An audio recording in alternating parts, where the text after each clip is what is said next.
chiquita? Bien. ¿Todo bien? Todo bien. Contame un poco de vos, quién sos, qué haces. Bueno, yo soy la creadora de Filuca.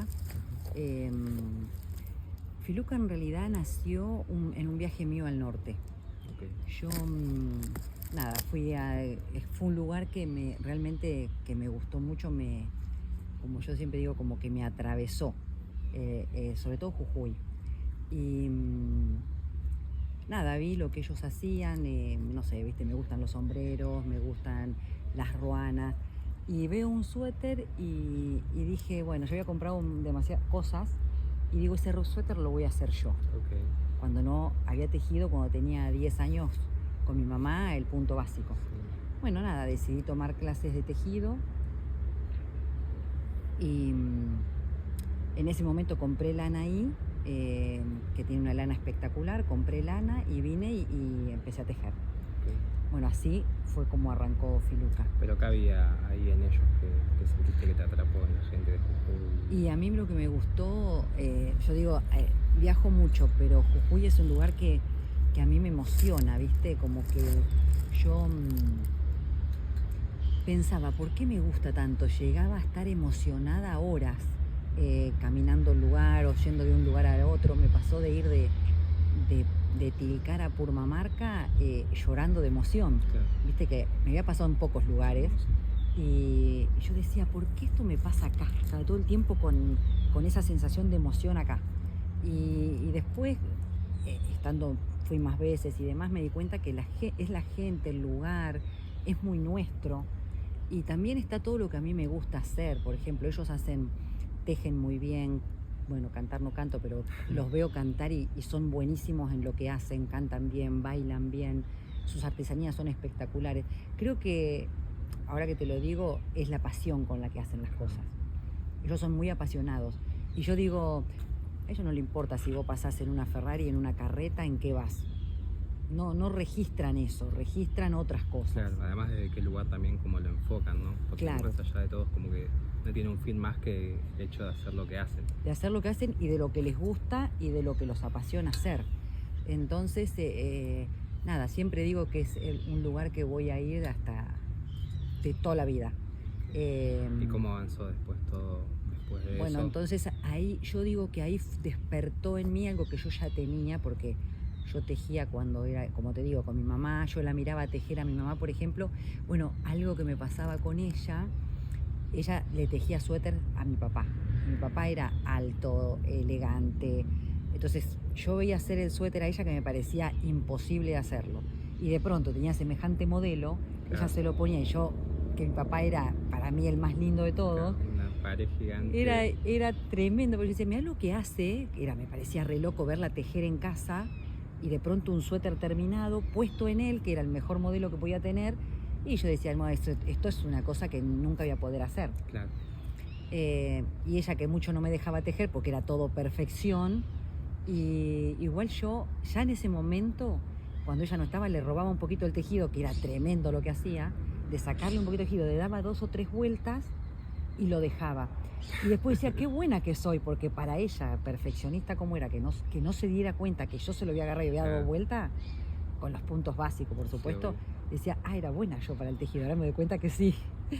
Y bueno, nada, eso era cuando era muy chica, tendría 8, 10 años. Y después, bueno, fue todo lo que me quedó de ese momento. Y nunca más pensé en tejer, hasta que llegué a Jujuy.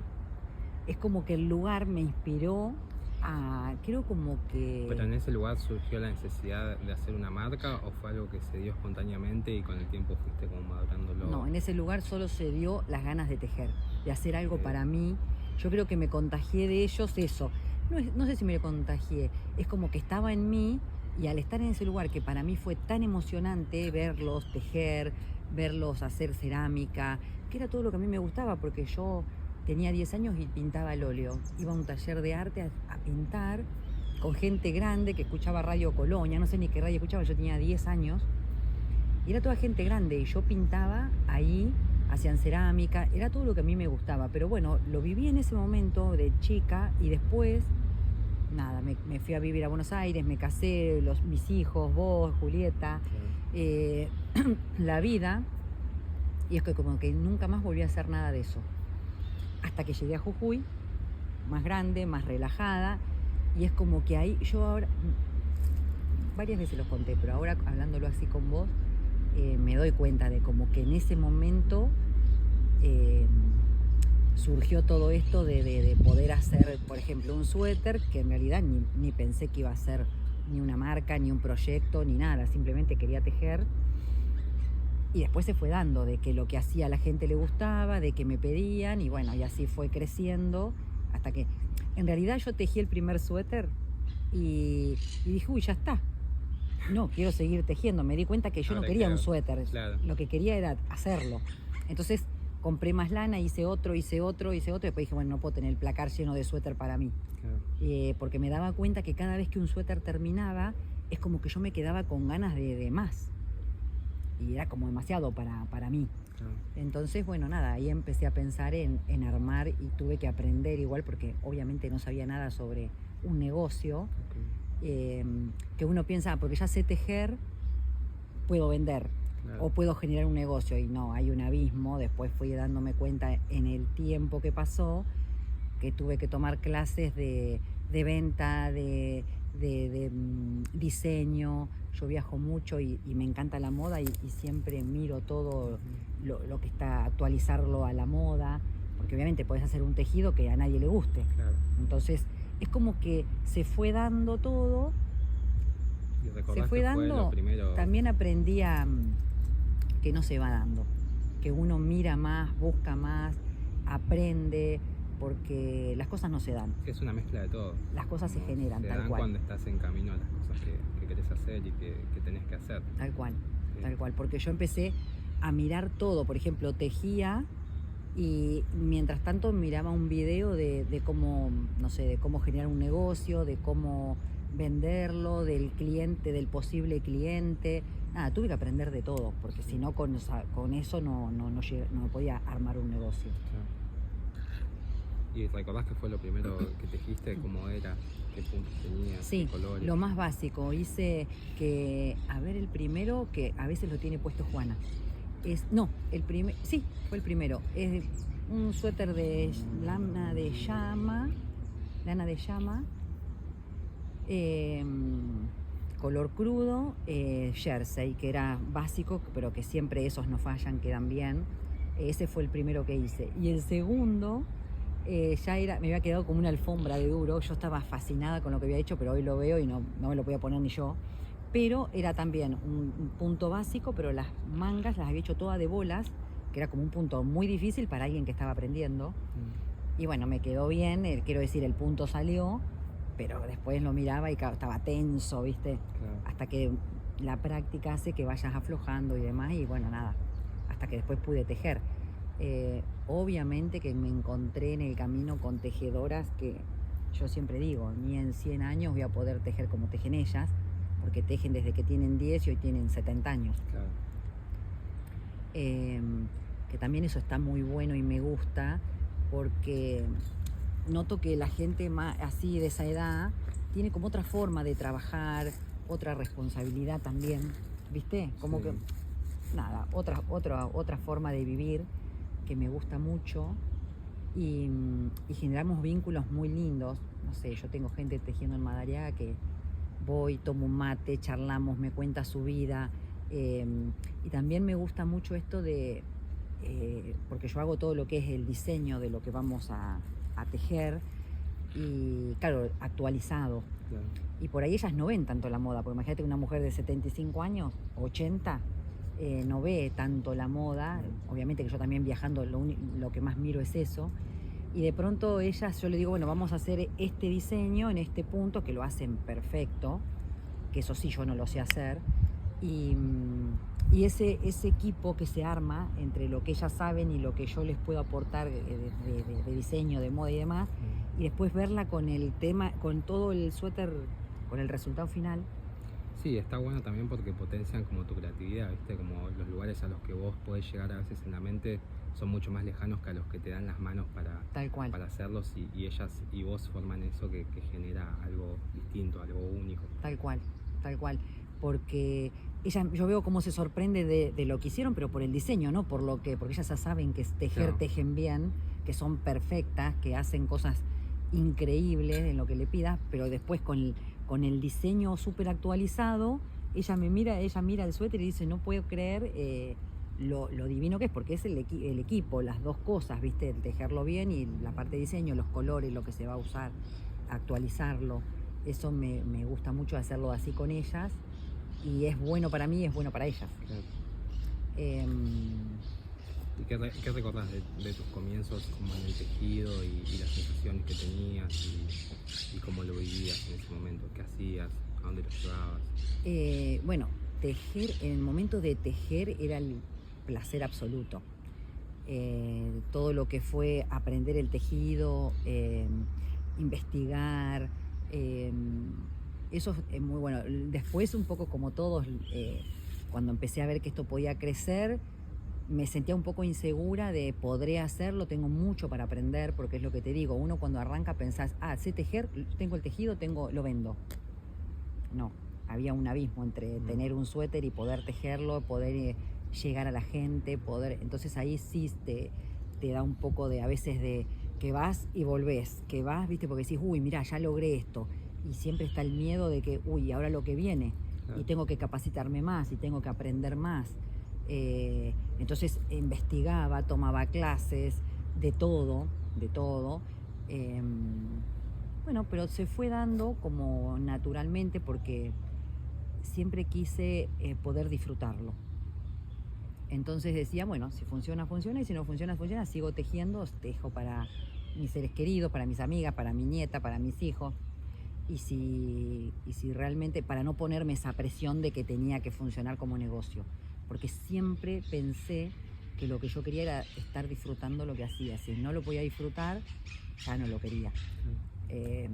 Pero bueno, se fue dando esto del equipo tan lindo que se fue armando, como te digo, de disfrutar, obviamente, de viajar y de mirar todo, de ver la moda que me gusta, de tener un equipo de trabajo. De tener un equipo de trabajo tan lindo. Son todas, nos encontramos, la pasamos bien. Si yo veo que no va a fluir, prefiero no hacerlo.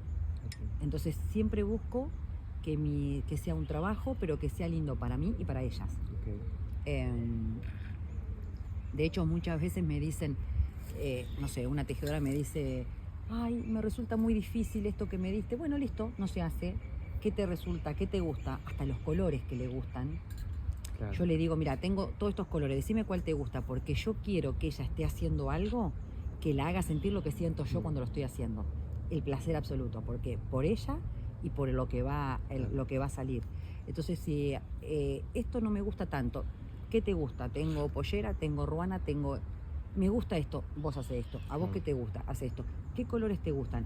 Porque yo... Es que está bueno, que es algo que está como muy marcado en nuestra vida y que yo lo llevo de chico también, del hecho de cada cosa que yo hago tengo que disfrutarla. Exacto. Sea trabajo, sean proyectos, sea vida, sean relaciones, si no la estoy disfrutando no puedo hacerlo. Tal cual. Y está bueno esto, como poder trasladar ese mensaje al resto de gente que te rodea. Y se hace inconscientemente, ¿viste? Porque no es que yo estoy pensando, tengo que ver que No, naturalmente cuando la veo y veo que algo no le está gustando que tiene que hacer, hacemos otra cosa. Claro. Esto no hace esto. Entonces, nada, me parece que es bueno que se cree, que se genere esa situación en todos lados. Claro. En el trabajo, en lo que sea, como vos decís, en lo que sea en la vida. Y naturalmente somos así y se da así. Y es lo que hace que las cosas funcionen y crezcan. Tal cual.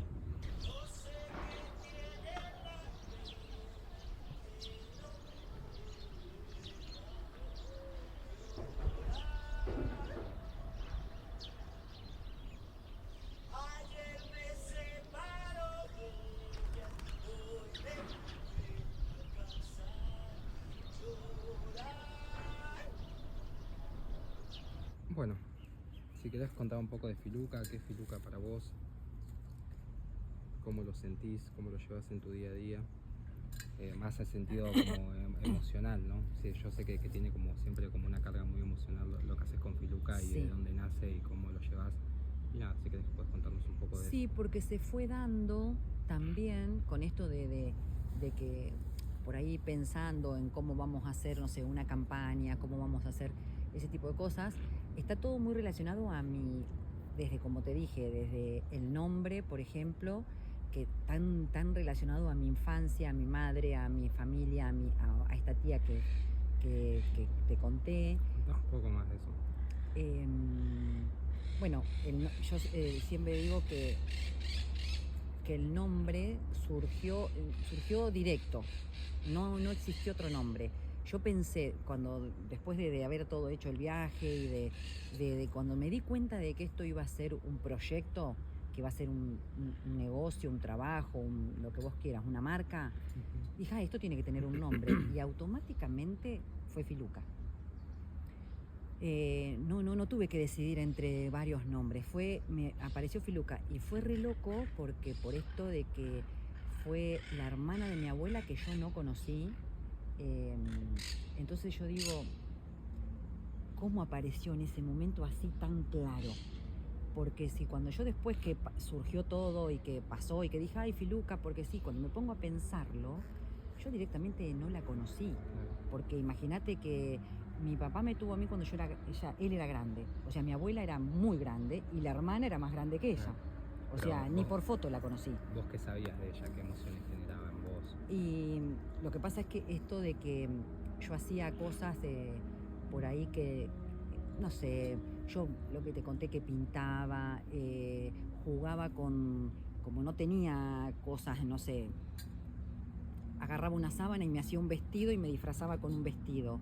Me maquillaba, en mi casa no había maquillaje, mi mamá no se maquillaba absolutamente para nada y con lo que podía me pintaba los labios. Entonces en ese momento mi mamá me decía, ahí la tenés a Filuca, ahí está Filuca. Y toda mi infancia, en esas cosas, mi mamá me comparaba con ella. Entonces en un momento después me di cuenta que la conocía más a ella que a algunos, por ahí mis tías más cercanas que estaban siempre ahí, que yo las veía en su casa y demás, pero que sin verla, con esa comparación que toda mi infancia hizo mi mamá con ella, yo me sentí totalmente identificada, porque ella era yo, o yo era ella, no sé cómo era. ¿Cómo era ella? ¿Sabes algo? No? Y después, en ese momento, yo lo notaba como algo despectivo, porque ellos, por ahí yo le preguntaba a mis hermanos, ¿quién es Filuca? No, una señora, dice, la tía Filuca vivía así como en un campo, sola. Y claro, después me di cuenta que lo que ellos me contaban era el final de la tía Filuca, Claro. que ella estaba sola, un poco perdida, ellos la iban a visitar, le llevaban cosas para comer y qué sé yo, pero el comportamiento de ella era de una señora que estaba muy mayor y bastante perdida y en el campo. Claro. Entonces yo en ese momento, cuando ella me comparaba con ella, me está comparando con cualquiera. cualquiera. Y después me di cuenta que no, cuando empiezo a investigar de grande, una vez que le pongo un nombre, che, ¿cómo era Filuca? Y no, nada que ver. Por ahí era esto, para lo que la época era algo distinto. Entonces para mi mamá, que era muy estructurada, cuando veía en mí eso, ya la tenés a Filuca, como dijiste. Pero en realidad no. Claro, era una adelantada. Era una adelantada. Completamente. Bueno, entonces... Filuca representa como un poco eso también, ¿no? Como Filuca representa eso. Y aparte, lo que uno cree por ahí, lo que yo pensaba cuando era chica sobre mi comparación con Filuca, y después de grande, ya con otra cabeza yo, ¿no? Como una nena, mirando un poco, también miraba para mi mamá, que ella, como yo digo, ella era muy estructurada, todo lo que saliera de esa estructura le parecía que era una locura y en realidad no tenía nada que ver con eso. Pero bueno, fue bastante natural. Todo se dio después natural, esto de decir, un nombre. Sí, vos tenías una búsqueda que estabas como tratando de comenzar y fue surgiendo como para ese lado. Tal cual. Lógicamente como accionaste ahí, pero como que todo se fue dando en función de lo que tu mente y tu cuerpo te estaba pidiendo. Tal cual. Y si lo pensamos ahora que lo hablamos, Fíjate que desde el primer suéter, porque fue en un viaje, en un lugar que me llevó, por eso ahora entiendo por qué amo tanto Jujuy, porque todo lo que vi me llevó a lo que era yo, Claro. esa es la realidad. Sus tejidos, sus artesanías, de hecho yo hago cerámica. En ese momento que yo estaba en ese taller, que te digo que era toda gente grande, la única nena era yo porque tenía 10 años, yo pintaba al óleo, había otros que hacían cerámica, había otros que hacían telar. Entonces, mi infancia, lo más natural, lo que yo podía hacer con mi cabeza despejada, era eso lo que quería hacer. También quería tocar el piano y nunca pude. Algún día lo voy a tocar. Sí, en algún momento.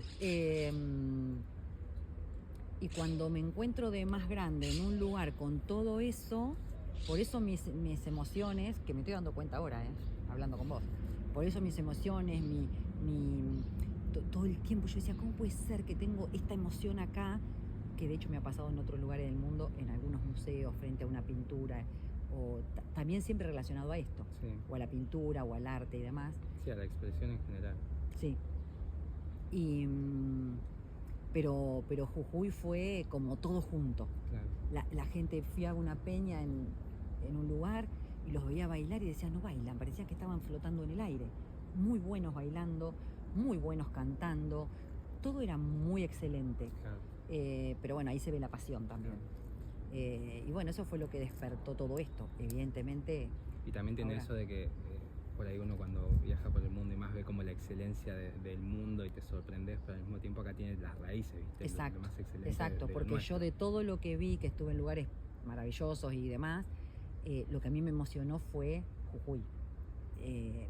Yo digo, y volví por segunda vez buscando la emoción, la encontré, pero esa primera fue, pero, viste, como que todo el tiempo tenía los sentimientos a flor de piel, todo el tiempo, por eso me gusta tanto.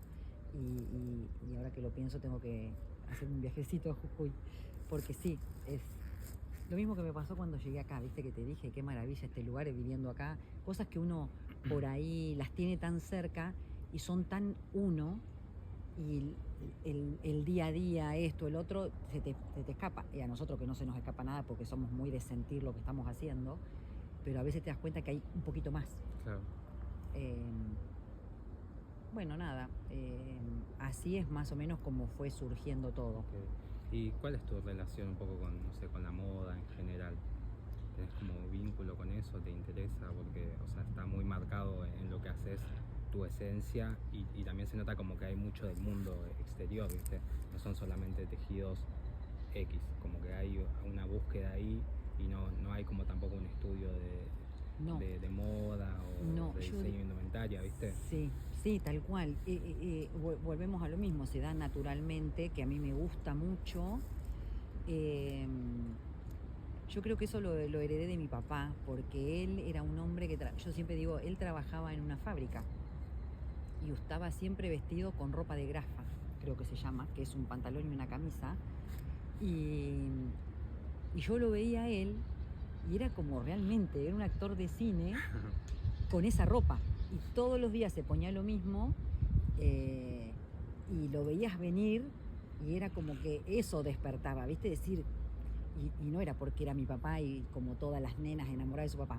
Yo siempre digo, salía de la mano de él y me daba cuenta, un tipo recontratímido que no miraba a nadie, súper serio por su timidez, y todas las mujeres lo miraban. Claro. Porque el soporte, con una camisa de, como estoy diciendo, con una camisa y un pantalón de trabajo, se veía bien. Claro. Entonces como que ahí, y después él tenía muy poquita ropa porque obviamente no podía comprar demasiado, compraba muy poquito y bueno, y obviamente que con ese porte todo le quedaba bien. Claro. Y yo creo que ahí fue que como que yo empecé a mirar la moda desde ese lugar. Claro. Con cosas muy clásicas, con cosas con poco, Claro. pero que podías estar muy bien. Sí, y también por lo que decís siento que tiene que ver como que lo llevas más como con una actitud que Exacto. con la ropa en sí, ¿no? Exacto, es eso, porque es lo que te digo, era ropa el uniforme de una fábrica y yo lo veía a él y decía, wow, realmente parecía Claro. un modelo por cómo lo llevaba y con su timidez y con su seriedad, porque no era un tipo que, pero lo tenía naturalmente. Yo siempre digo la percha de mi viejo, qué percha que tenía mi viejo, y es así. Y un poco ahí es como que quizás está la esencia de lo que, para lo que para mí es la moda. Claro. Más allá del brillo y del lujo y de todo lo demás, es como la esencia Claro, o quién lo sale lleva. del interior. Sale del interior. Recontra. Sí, totalmente. Eso es así, totalmente. Porque en realidad Creo que acá en esto nos estamos dando cuenta los dos de algo que hablamos mucho y que... porque yo digo, te las tenía toda en contra, no hablaba, súper callado, no era, viste, que voy a decir el entrador que va a todos lados y llama la atención, no hablaba, tímido, ni miraba a nadie porque era él, viste, ahí, hasta a veces digo yo, mi papá me parece que era un poquito autista, para la época, viste, no se hablaba del tema, pero algún grado tenía de mínimo, viste, porque era muy todo para adentro y con poca ropa, y lo veías venir y no necesitaba más que eso. Claro. Sí, se veía muy bien. Y no lo vuelvo a decirte, no solo yo me daba cuenta de la gente cómo lo miraban las mujeres y demás, y te das cuenta que tenía ese porte que Claro. era él. ¿Y esto que tenés puesto es de tu marca? ¿Lo que llevas? Sí, bueno, vos fíjate que ¿Qué es? esto es un poncho que está hecho en una técnica que se llama tunecino. Ok. Está hecho con una sola aguja, que es una aguja larga. Está hecho totalmente a mano, obviamente. Sí. Volviendo al tema de cómo surgen las cosas en Filuca, esto está inspirado en mi abuelo por parte de mi mamá. Okay. Mi mamá siempre me contaba de que mi abuelo era recero. ¿Viste? El recero es el que va con los caballos, va a caballo llevando animales de un pueblo a otro. Claro. Y entonces mi abuelo, imagínate, en ese momento se iba y capaz que tardaba, no sé cuánto tardaría, pero tardaban mucho tiempo en ir a un lugar y volver. Sí. Y ella siempre me contaba tantas cosas de su niñez, con tanto amor, recordaba a su papá y lo que hacía en su lugar con sus hermanos y demás. Y es como que yo tampoco conocía a mi abuelo, porque soy la más chica de mis hermanos, entonces como que toda esa parte me la perdí, ¿viste? Aparte, es como te digo, mis viejos me tuvieron de grande, pero siempre me contaba ella, todo lo que ella me contaba es como verlo, ¿viste? Porque ella me decía que su papá venía después de varios días con su caballo, y ella siempre me decía, mi papá tenía unos ponchos y unas capas que lo cubrían a él y cubrían a su caballo, porque amaba a sus caballos, que lo cubrían a él y al caballo, porque imagínate que se iban frío, lluvia, los agarraba, viste, todo al aire libre. Claro. Entonces tenía una capa y sus ponchos que lo cubrían a él y a su caballo. Y siempre me contaba de cuando se iba y de cuando volvía, de la felicidad que le daba a ella verlo venir. Entonces, cuando yo conozco esta técnica, que por lo general hacían carteritas, ¿viste? Porque es un trabajo importante, hacían carteritas y demás, y yo vi la textura que generaba, y lo fuimos como viendo con un hilo, con otro, para que quedara una trama que no fuera un poncho común, que fuera un poncho en el cual es hilo de algodón, entonces sí, es liviano, pero a la vez abriga, porque tiene una trama que no deja pasar el viento. Claro. Entonces es liviano, estuvo súper actualizado a lo que hoy se pone una mujer, pero tiene mucho de lo que usaba mi abuelo. De esa historia. Porque tiene una trama que como que me ha pasado de estar en una fiesta en la playa, en un evento en la playa, me lo pongo, está liviano, pero no me pasa una gota de viento. O sea, logré lo que mi mamá me decía del poncho del abuelo. Sí. Bueno, estuvo inspirado en él. De hecho, hay un video que hicimos con un caballo y una chica que me encanta como su vida con los caballos. Y bueno, ya después lo van a ver. Ese video está inspirado exactamente en la vida del abuelo. Claro. Por eso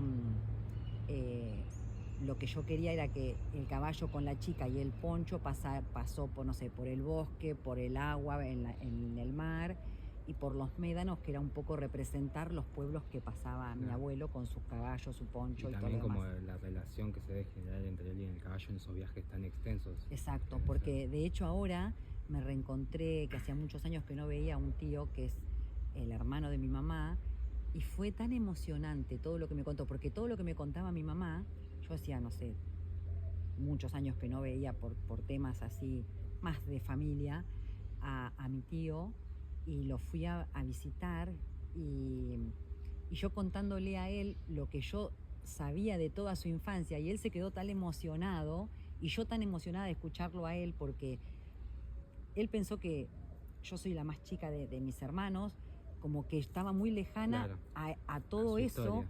y de pronto se encuentra con una chica que le dice, no, porque tu papá hacía esto y ustedes hacían aquello, y que el vecino y que las frutas, y ustedes tenían yo le decía, porque ustedes tenían un pozo lleno de conejos. Claro, te estaba contando toda su infancia. Claro. Una sobrina que él no conocía, la más chica casi, no soy la más chica, pero de las últimas, como que estamos muy lejos de lo que pasó y que sabía tanto de eso. Y él se emocionaba, y yo no me di cuenta que mi abuelo, el del poncho, era el papá de él. Claro. Sí lo sabía, pero en el momento, hablando de todo, entonces en un momento, después de una hora de charla, le digo, yo tengo una marca, mira lo que te voy a contar, le digo, tengo una marca, hice un poncho inspirado en mi abuelo, que es tu papá. Y él se quedó, y vos sabés que cuando le muestro el video, él lo mire como que a mitad de video dejó de mirarlo, ¿viste? Lo dejó, y la tía, su mujer, lo miró, y después cuando me fui me dice, estaba tan emocionado de conocerte, pero se quedó muy emocionado con el poncho, con la historia que vos contaste del poncho de su papá. Claro. Y yo digo, claro, por eso él hasta dejó de mirar. Y después me dice, porque después me volvió a preguntar, ¿por qué ella? ¿Qué fue lo que dijo del poncho? Es como que era tanta información que en el momento, viste, te apartás. Claro. Y después cuando nos fuimos, ella le contó, que de hecho ahora se lo voy a mandar al video para que lo vea completo, porque no lo vio. Y me dice, cuando se fueron estuvo muy, muy emocionado de todo lo que charlaron, y para mí fue espectacular, porque digo, es el único hermano de mi mamá, que tantos hermanos y de todos, que está hoy, y verlo después de tanto tiempo, y poder contarle eso, y poder hablar, y aparte cosas que mi mamá me contaba, que él me las contaba exactamente igual. Claro. No, fue una experiencia espectacular verlo, fue una experiencia espectacular, y poder contarle, y bueno, nada, Sí, esto. y qué loco también cómo la marca te va haciendo hurgar cada vez más en tu vida, en tu familia, viste, que Sí. uno dice, hice esto inspirado en esto, y de pronto eso te llevó a lo otro, y te llevó a lo de tu tía, y te llevó a lo de tu abuelo, y de pronto te hace conocer a esta gente que te genera más historia, y te hace saber más de tu mamá y de por qué tu mamá es como es, como Tal fue. cual, tal cual, tal cual. Y también sí. es una manera como de autosanarte, viste, Sí, en cierto total, modo la marca. Yo total. siento Sí, que eso se ve muy reflejado siempre que hablamos de la marca, que todo el tiempo está sanando alguna parte vieja de tu historia. sí. ¿Viste? Y yo digo, y aprendizaje también, ¿viste? Más allá de hacer lo que nos gusta, y de poder generar que uno se siente bien, obviamente, de poder generar una marca y demás, digo, cómo todo me llevó a mí. Porque también pensaba como aprendizaje, esto de que yo no iba a ver a mis tíos por temas de mi mamá, y decir cómo nos perdemos muchas veces por pavadas, porque ella por ahí se podía enojar por alguna estupidez, y de no verse, y de perderse la vida del otro, Sí. de perderse, porque vos decís, realmente nos perdimos un vínculo de mucho tiempo por una pavada. O sea, también es un aprendizaje, ¿viste? Sí. Que de hecho le dije que voy a volver, y obviamente que lo voy a volver a ver. Y aparte esto pasa rápido, no hay tiempo, ¿viste? La vida de todos pasa rápido, de ellos que son grandes, la nuestra que yo intermedia, vos que sos chico, esas cosas hay que vivirlas porque después te das cuenta. Yo lo veía a él, yo tenía 9 hermanos, el último hermano que queda, ¿entendés? Y tratando de absorber todo lo que le queda alrededor de sus hermanas, que yo era la hija de su hermana, que tanto no había visto, y también darme cuenta de que ella me hablaba con tanto amor de ellos, pero no los veía. Claro. Y con el amor que tenía, porque todo este amor que yo siempre digo, como que yo tengo un cariño especial con ellos, es por lo que ella me contaba, porque no los conocía. Entonces ella me hablaba totalmente con amor de ellos, pero no se veían. ¿Entendés? Entonces ahora yo fui, y poder verlo y hablar con él y ver su emoción, digo, fue espectacular. Digo, cuántas cosas se perdió pero bueno que yo lo puedo vivir. Sí, hermoso. Hermoso. Y nada, y de pronto darme cuenta de decir, che, mi inspiración de mi poncho es tu papá. Claro. Y había una foto que mirá en el momento, es como que fueron tantas cosas las que hablamos y tantas emociones y demás, que había una foto grande de mi abuelo. Yo digo, el abuelo, así como para mi mamá era todo, en lo que contaba, para ellos también. Porque ellos hablan de cosas que hacía el abuelo, como, viste, como que el abuelo era todo. Sí. Y él nos decía, bastante vago el abuelo igual. Todas las anécdotas del abuelo, era un abuelo bastante picante y viste, Sí, como tenía que de ser la en época, esa época, de la sí. época, viste, con muchas novias, hijos y qué sé yo. Pero vi la foto del abuelo, que mi mamá la tenía, pero ellos la tenían enorme, para como una foto que el abuelo era grandote, como mi mamá decía, mi papá era alto, elegante y todo lo demás. Claro, vi la foto y así tienen una foto, así la foto del abuelo ahí. Claro. Y no le saqué una foto ni ya voy a ir y lo voy a hacer, Sí, porque obvio. está con su capa y arriba del caballo. Mirá vos. Está el abuelo así, parece San Martín. Creo que la foto del abuelo es más prócer que San Martín, la postura que tiene el caballo. Pero fue tanta información y tantas emociones que ni siquiera me di cuenta de decir, bueno, le saco una foto a la foto. Bueno, ya voy a ir por eso. Y qué loco también cómo se traspasa la emoción, ¿no? De pronto a vos te contaron toda esta historia y vos la adaptaste como tuya y generaste como un concepto, un video, una idea, y después vas y decís, che, me contaron también esta emoción y cómo lo vivían y cómo lo sentían, que yo pude traducirlo sin siquiera verlo, sin siquiera conocerlo, verlo, ni nada. conocerlo, ni conocerlo a él, porque no lo conocí. De hecho, me dijeron ahí, yo le digo, mi mamá me decía que siempre el amor, yo me daba cuenta del amor que ella tenía con él, porque ella hasta me decía, me contaba, y era como que yo había vivido. Él, estaba Patricia, que es mi hermana más grande, que fue la única que él falleció cuando estaba mi prima Alejandra, que tienen la misma edad, que es del 9 de julio, y mi hermana, que estaba en Saladillo. Y ella me cuenta, pero creo que en ese tiempo vivían todos el 9 de julio. Y mi mamá me decía, no, porque mi papá la tuvo a UPA, a Pato. Y mi tía me dice, sí, estuvo Pato y Alejandra, las dos jugando con él. Y todos como que, el abuelo había jugado con sus hijas. Claro. ¿Entendés? Porque lo mismo que ella me contó ahora, la tía, mi mamá lo contaba de mi hermana y del abuelo, como que el abuelo había jugado con, viste, era todopoderoso el abuelo. Claro. Y bueno, fue una cosa muy movilizante para mí este viaje, de poder vivir y todo lo que me contaron y un montón de otras cosas que mi mamá me las había contado y ellos las contaban de la misma manera. De la misma manera, o sea, había sido algo vivido de una manera muy linda. Y el abuelo, claro, se ve que el abuelo era, todo el mundo lo amaba, y realmente yo digo, cosas del momento que pasaban, que por ahí hoy las juzgaríamos, y diríamos, no, y todo el mundo nubilado con el abuelo, Claro. y aparte cómo él venía, cómo los cuidaba, cómo se ocupaba, Claro. nada, re loco.